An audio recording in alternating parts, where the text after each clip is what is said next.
it was necessary for the banker to keep on hand in actual money no more than a fraction of the deposits likely to be drawn upon in cash. That's where we get fractional reserve banking from.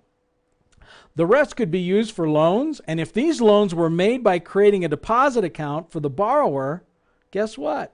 Such created deposits or loans could also be covered adequately by retaining reserves to only a fraction of their value. In other words, that money that was loaned out and deposited, anything over and above the reserve requirement could be loaned out again.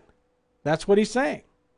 Such created deposits also were creation of money out of nothing, although bankers usually refuse to express their actions in these terms. And I can imagine why. Can you imagine why?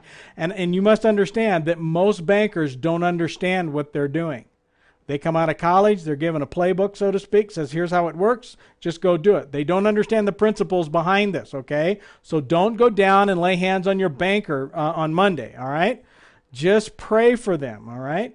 But if you're a banker and you say, man, I didn't know that, now you do. And you're responsible for that, okay? And if you're a banker, you got to love me or you won't go to heaven. Hallelujah. All right.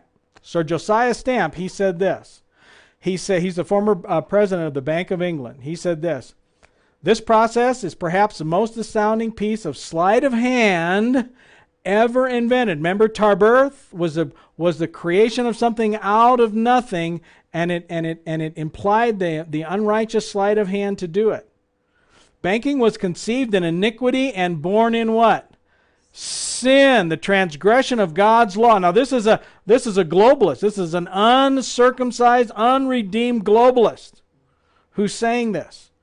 Bankers own the earth. Take it away from them, but leave them the power to create deposits, and with a flick of the pen, they will create enough deposits to buy the earth back again. Who doesn't want to be a banker?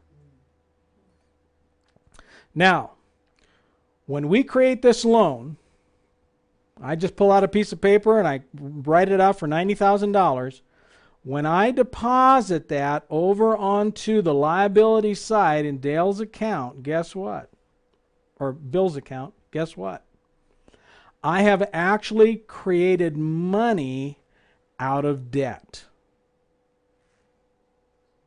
In other words, what does that mean? That means that all money is debt. All money everywhere in the world, every nook and cranny, except the money of gold and silver. Gold and silver are money. Everything else is debt. Okay? All money is debt. Federal Reserve note. What's a note? Note's an IOU. Okay? What does this say it owes you? Simply put, it doesn't say it owes you anything. Therefore, it's a promise. It's an I owe you nothing. There's no promise to pay you anything. The only thing that gives it value is that it's a legal tender note. And right up there at the top left-hand corner here, it says, this note is legal tender for all debts, public and private. And if a note is debt, then what this is actually saying is, this debt is legal tender for all debt, public and private. That's crazy, isn't it? What does that mean? That means that we have a debt-based monetary system that pays its debt with debt. And in order to pay the interest on the debt, what do they have to do? They have to create what? More debt, more money. So this world financial system is in a continuous posture of having to make loans. That's why you can file bankruptcy one week and you get on a list and people are trying to get you to go back into debt. Normally, nobody, I mean, in a normal world, you know, in Norm's world, okay, for lack of a better, in Jesus' world, let's put it that way, you'd be a bad risk, so you're going to have to prove yourself a little bit. But guess what? In this world system, the devil comes and says, "Oh, let's just make, we've got to make loans, so we'll just do it again." Yeah, tell you what, folks.